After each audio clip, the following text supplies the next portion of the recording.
Imagine a peaceful wheat field in the summer of 1943. Now imagine that. Beneath that ground, there are miles of trenches, minefields, and artillery positions waiting for the exact moment to open fire.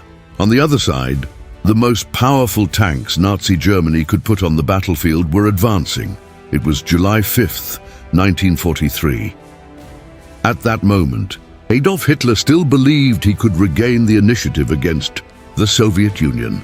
But the Germans were about to discover that Kursk would not be an ordinary battle, it would be a trap.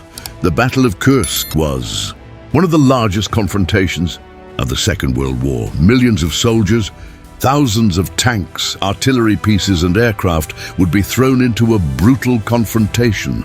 Its importance lies not only in the numbers. Kursk helped decide who would have the strategic initiative on the Eastern Front for the rest of the war. To understand why this happened, we need to go back a few months. At the beginning of 1943, Germany had just suffered a devastating defeat at Stalingrad. The German Sixth Army had been destroyed, and the Wehrmacht's image of invincibility was beginning to disappear. The Germans were still dangerous. After Stalingrad, the Soviets advanced westward. However, a German counteroffensive recaptured Kharkov and created an unexpected situation on the map. A huge Soviet salient extended into the German lines. It was the so-called Kursk salient. To the German commanders, that formation looked like a perfect opportunity. If they attacked simultaneously from the north and south, they could close both ends of the salient, encircle large Soviet forces, and destroy important Red Army forces. The plan was given the name Operation Citadel. Germany needed to attack again. After the previous defeats, remaining solely on the defensive meant allowing the Soviets to build up their forces and regain territory. Kursk offered Hitler a chance to try to reverse this trend. There was only one problem. The Soviets knew the attack was coming. Instead of abandoning the salient, the Soviet command decided to turn Kursk into a gigantic defensive fortress throughout the Kursk region. For months, soldiers dug trenches, laid mines, built anti-tank positions, and organized successive lines of defense. Mobile reserves were also prepared, and here is the detail that would change everything. The Germans expected to break through the Soviet defenses and turn Kursk into an offensive victory. The Soviets, however, planned exactly the opposite: absorb the impact, wear down the German forces, and at the right moment, counterattack even before the first major clash of tanks.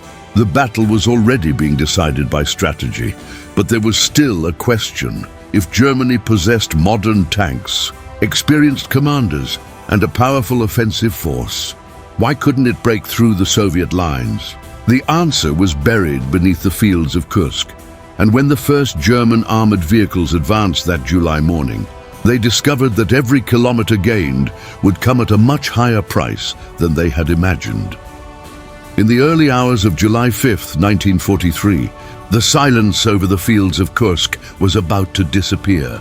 German forces began advancing from the north and south of the salient. The objective was simple on paper: break through the Soviet lines, advance rapidly, and close the encirclement. But in practice, every German movement encountered carefully prepared resistance. The Soviets had not built just one line of defense, there were several. When one position was breached, another appeared farther back, and then another. Mines slowed the armored vehicles. Artillery struck the formations attempting to advance. Anti-tank infantry waited for the German tanks to approach. The entire terrain seemed to have been transformed into a machine designed to reduce the speed of the attack. And that was exactly what the Soviets wanted. Because, for a German offensive, speed meant survival. The longer the tanks remained stuck in front of the defenses, the easier it would be for the Soviets to concentrate artillery and reserves against them. In the north, the German forces encountered enormous difficulties advancing. In the south, however, the situation seemed more promising. German armored units managed to penetrate deeply into the Soviet defenses, creating the impression that perhaps Operation Citadel could still work. But there was a detail that would change everything. The Soviets had reserves, and they were not small. As the Germans advanced, the Soviet command moved forces toward the threatened sectors. The battle was beginning to turn into a war of attrition, exactly the kind of combat Germany needed to avoid. And then, one of the most famous episodes of the entire campaign emerged: the clash in the Prokhorovka region. On July 12th, Soviet armored forces launched a major counterattack against German units. For decades, this episode became known as a gigantic tank battle, fought practically at point-blank range. The historical reality is more complex than the popular version, but the confrontation was extremely violent and marked the end of the German ability to continue advancing toward the original objective. Imagine the scene: tanks emerging through dust and smoke, engines roaring, cannons firing at close range, soldiers trying to survive while hundreds of armored vehicles fought over every piece of ground. But the most important question was not who would destroy more tanks. That day, it was who would still have the strength to keep fighting afterward, and that difference was fundamental. Germany needed a quick and decisive victory. The Soviet Union could accept a long battle, absorb losses, and throw new formations against the enemy. The mathematics of war was beginning to work against Hitler, and while the German offensive was losing momentum, another event was emerging on the horizon. The Soviets were not merely defending Kursk, they were already preparing their own attacks. In July and August, Soviet counteroffensives struck German positions around Oral and Kharkov. The initiative Hitler had hoped to regain at Kursk was definitively beginning to slip from his hands. The Imperial War Museums considers the German failure at Kursk, followed by the Soviet counterattacks, a decisive turning point on the Eastern Front. And here is the true importance of Kursk. Germany did not merely lose a battle, it lost the ability to choose when and where it would dictate the pace of the war in the East. From that moment on, every new German offensive would become more difficult, but the most frightening part still remained to be discovered. If Kursk ended the last major German attempt to regain the initiative, what happened next? The answer would help explain why, less than 2 years later, Soviet soldiers would be fighting in the streets of Berlin. What happened after Kursk was even more important than the clash between the tanks itself, because, at that moment, Germany had to choose: continue attacking and risk destroying its last offensive reserves, or retreat and admit that the initiative had passed to the Soviets. Hitler chose to halt the offensive. In July 1943, while the fighting was still taking place, the Soviets began turning the defense into a sequence of counterattacks. In the north, Operation Kutuzov struck the German salient at Oral. In the south, Operation Rumyantsev advanced toward Belgorod and Kharkov. The battle Hitler had imagined as a major German offensive was turning into a Soviet campaign of expansion. And here is one of the biggest reasons why Kursk was so important. The Soviets were not simply surviving, they were learning how to win.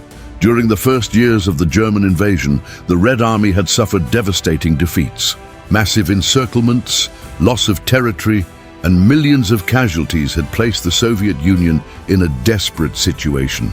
But by 1943, that military force was different. Soviet commanders had accumulated experience. The military industry had been reorganized.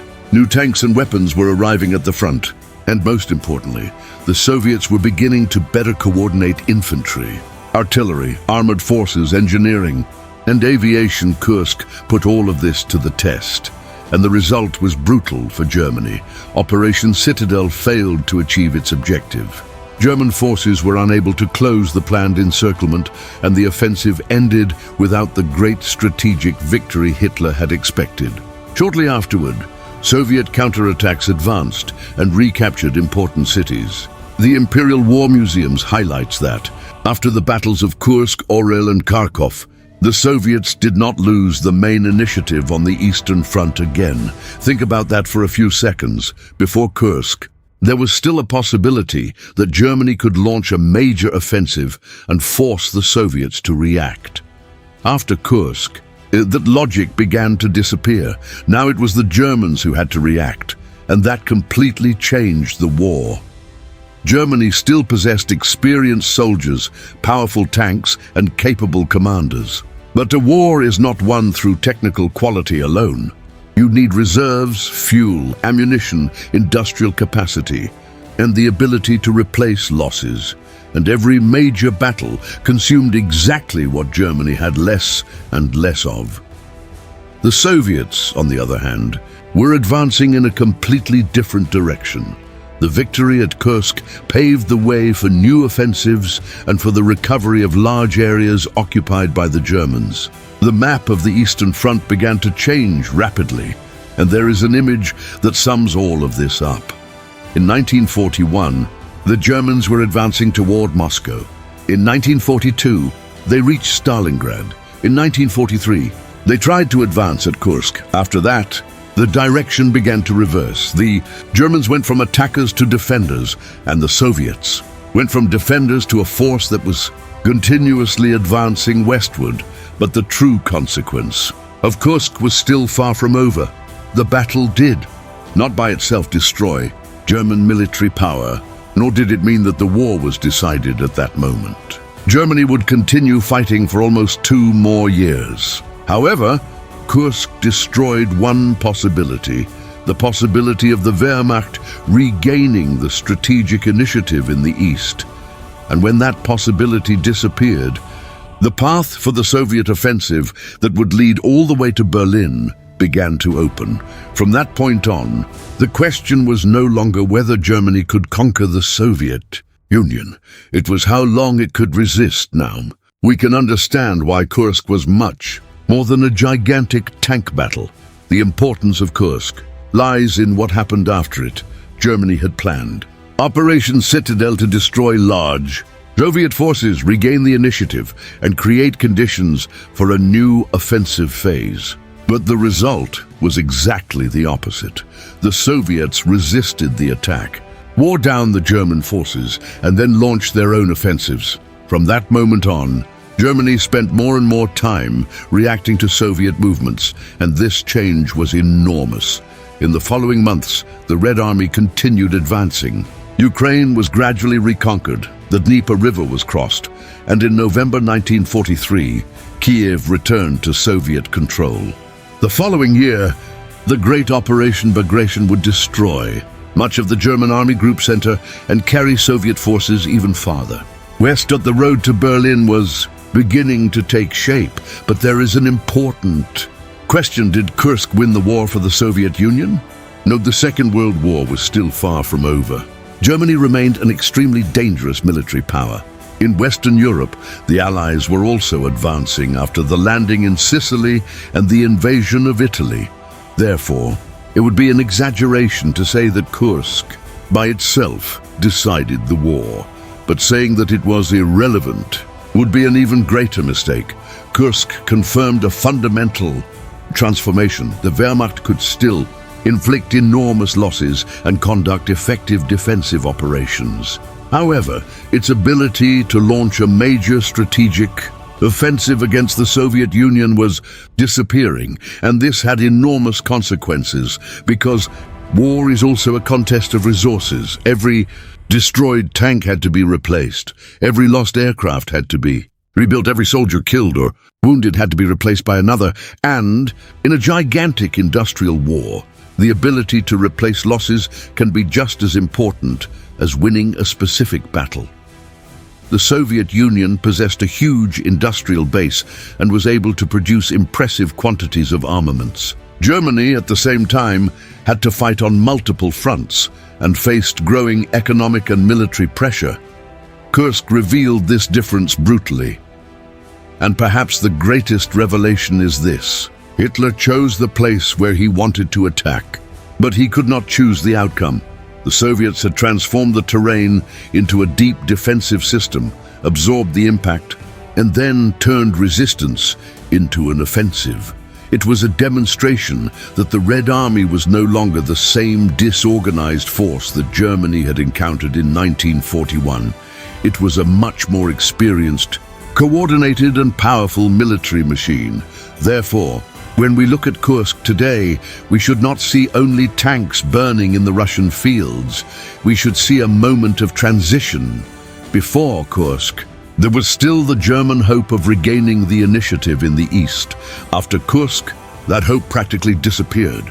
From that point on, the Red Army would continue advancing first, driving the Germans out of Soviet territories, then crossing Eastern Europe, and finally, in 1945, reaching the capital of the Third Reich, Berlin. That is why the Battle of Kursk was so important. It too did not end the Second World War, but it helped decide who would dictate its pace from then. And perhaps that is the greatest lesson of Kursk.